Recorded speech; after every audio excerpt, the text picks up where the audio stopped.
Asarlarda keltiriladi, Musa alayhissalom zamonlarida yomg'ir yog'may qo'ydi. Shunda Alloh taolodan Musa alayhissalom duo qilib yomg'ir so'radi. Alloh taolodan javob bo'ldi: "Oranglarda bir gunohkor odam bor. Shu odam tufayli yomg'ir yog'mayapti." Shunda Musa alayhissalom qavmiga qarab, "Oramizda bir odam bor ekan, gunoh qilayotgan. Shu odam chiqib ketmasa yomg'ir yog'mas ekan. Shu odam chiqib ketsin" deb xitob qildi. Hech kim chiqib ketmadi. Hech kim qavmni tark qilmadi. Lekin bir qancha vaqt o'tgandan keyin yomg'ir yog'di. Shunda Alloh taologa Musa alayhissalom duo qildi: "Parvardigor, kim edi u senga osiylik qilayotgan kishi?" dedi. Alloh taolo aytdi: "Ey Musa, seni so'zingdan ajablanaman. U bandamni osiy bo'lib turgan paytda sharmanda qilmay yashirdim-u, endi tavba qilganida oshkor qilaymi?" dedi. Alloh taolo osiy bandasini ham modomiki o'zini o'zi sharmanda qilmayaptimi, nima qilyapti?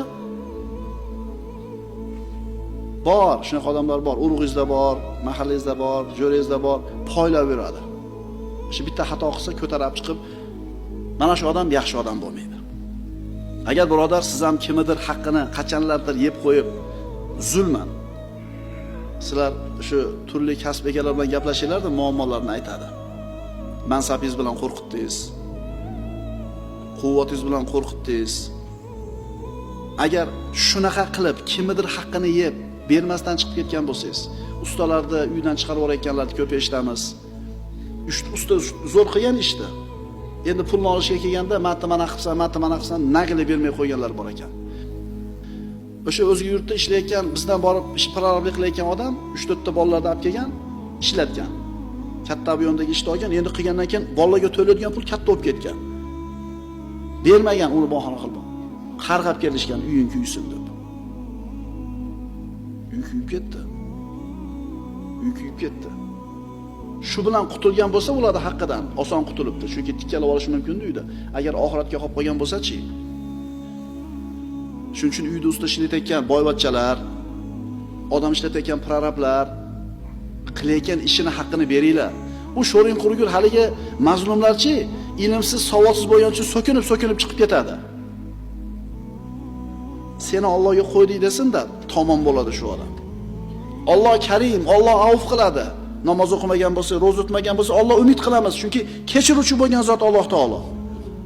Ammo bandani haqqini yegan bo'lsangiz, Allohga qo'ydim seni desa, tamomsiz. Uzoqqa bormaysiz. 1 yil, 2 yil yaxshi, lekin albatta olasiz jazo. Aytdik-ku darsda boshida. Shunday gunohlar bor. Alloh taolo faqat oxiratda beradi jazosini. Shunday gunohlar bor, dunyoda ham beradi. Mana shu dunyoda ham beriladigan jazodan bittasi odamlarga zulm qilishlik. Kimga haqqini bermay qo'ygan bo'lsa, uyda usul ishlatib, bir o'ylaylarni olib borib beringlar. Modomiki shu uyda yashamoqchimisiz, shu uyda baraka topmoqchimisiz, bering. Rasululloh nima deganlar? Peshonasidagi terisi qurimasdan turib ber, ishlatgan ijarachining deganlar. Demak, as-sittir degani birinchi ma'nosi to'sish, berkitish, yopish. Yana bir ma'nosi uzoq qilish, saqlash. Payg'ambarimiz sollallohu alayhi vasallamning zavjay mutahharalardan Oysha roziyallohu anha aytadilar: "Bir kuni meni uyimga 2 ta qizini yetalab bir ayol kishi keldi va so'randi, tilamchilik qildi. Uyda bir dona xurmo bor ekan, shu bir dona xurmoni olib chiqib berdilar Oysha onamiz roziyallohu anha. Haligi ayol xurmoni olib 2 ga bo'ldida, ikkala qo'lini qo'liga tutdi, keyin chiqib ketishdi. Rasululloh huzurimga kelganlarida shu narsani zikr qildim dedilar. Shunda payg'ambarimiz sollallohu alayhi vasallam aytdilar: "Man yaliya min hadihil banat shay'an fa ahsana ilayhinna kunna lahu sitran minan nar." Kim mana shu qizlarni ishini ustida bo'lsa, ya'ni tarbiya qilishi, boqishi, rioya qilishi, ishida ustida bo'lib, ularga chiroyli muomala qilsa, ularga ihson qilsa, yaxshilik qilsa, shu qizlar bu kishi uchun do'zaxdan to'siq bo'ladi. Mana aytdik, kunna lahu sitran minan nar. Shu kishi uchun do'zaxdan to'siq bo'ladi. As-sitr degan so'zning ikkinchi ma'nosi to'siq. Birodarlar, uyimizda-chi yetarli ish turibdi. Ummatni g'amini qilib osmondan kelmasdan qizingizni tarbiya qiling, jannatga kirishingizga shu ham kifoya qiladi. Bolalarni tarbiyasi bilan shug'ullaning, qiyomatda shunga javob berasiz. Ayolingiz, farzandlaringiz haqida. O'zi sigaret chekar, ummatni g'amini gapiradi. Yerga tush birodar. Jannatga olib boradigan ishlar birodarlar o'zimizni uyimizda turibdi. Uyimizni tuzatmasdan turib tashqariga chiqib gapirishlikka ozgina nima qilaylik? Insof qilaylik, uyataylik. Chunki mana shu amalni o'zi bittamida, ikkitamida, uchtamida qiz bolani tarbiya qilib, oppo yuvib tarab, tarbiyalab, iymon, e'tiqodda, taqvoda, hayoda tarbiyalab, balog'atga yetganda o'ziga munosib bo'lgan dindor, iymonli, taqvoli kishini topib nikohlab uzatar ekan, shu qilgan ishi, ishoninglar birodarlar, jannatga kirishligiga kifoya amal bo'lishi mumkin. Buni va'dasini bizga Rasululloh sollallohu alayhi vasallam beryaptilar. Qaranglar-da, uyimizda turibdi, uyimizda turibdi. As-satr ma'nosiga munosib bir qissa. Payg'ambarimiz sollallohu alayhi vasallam aytadilar, bu hadis Abu Hurayra roziyallohu anhu rivoyat qiladi uni. Imom Ahmad musnadlarida, Buxoriyda, Termiziyda keltirilgan. Man ra'ani fil manam fasayarani fil yaqzati va la yatamassalu ash-shaytonu bi. Kim meni tushida ko'rsa, uyg'oqligida ham albatta ko'radi. Chunki shayton meni suratimga kira olmaydi dedilar. Kim tushida payg'ambarimizni ko'rsa, rostdan payg'ambarimizni ko'ribdi. Chunki shayton payg'ambarimizni suratida kira olmaydi tushimizga. Endi kim tushida ko'rgan bo'lsa, uyg'oqligida ham ko'radi inshaalloh. 20-asrda, mana o'tgan asrda sodir bo'lgan voqea qissa. Damashq xatiblaridan biri tushida Rasululloh sollallohu alayhi vasallamni ko'rdi. Rasululloh unga falonchi qo'shningga borib ayt, u jannatda mening hamrohim bo'ladi dedilar. Qanaqa bashorat, qanaqa xush xabar haligi kishi uchun. Haligi xatib uyg'ondida tushidan qattiq ta'sirlandi va Rasululloh aytgan haligi qo'shnisini uyiga bordi. Borib eshigini qoqdi. Haligi odam chiqdi, salom alaykum bo'ldi. Xullas xatib aytdiki, menda Rasululloh sollallohu alayhi vasallamdan sizga bitta bashorat bor. Uni aytmayman. Bir amalingiz borki, shu tufayli shu bashorat aytildi. Shu amalingizni aytmasangiz, Alloh uchun qilgan bir amalingiz bor, shuni aytmasangiz, bu bashoratni aytmayman dedi.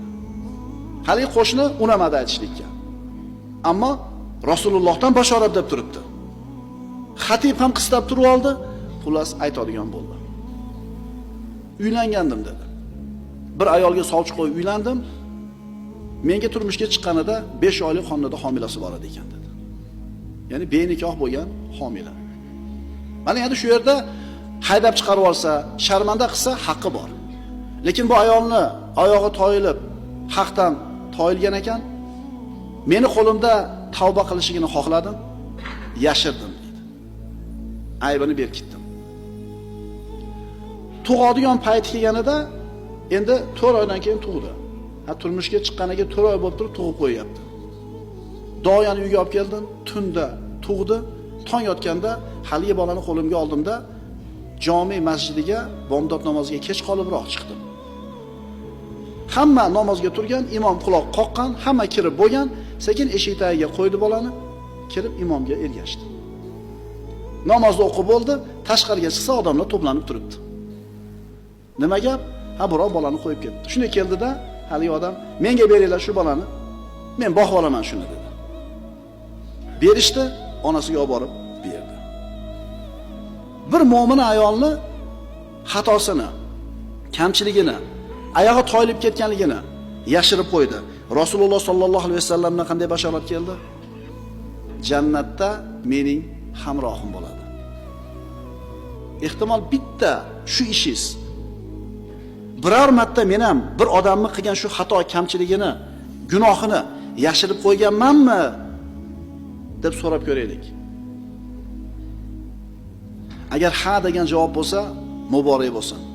Agar Alloh uchun qilgan bo'lsangiz, shu amalingizdan umid qiling. Chunki Alloh taolo Karim bo'lgan, G'affar bo'lgan zot.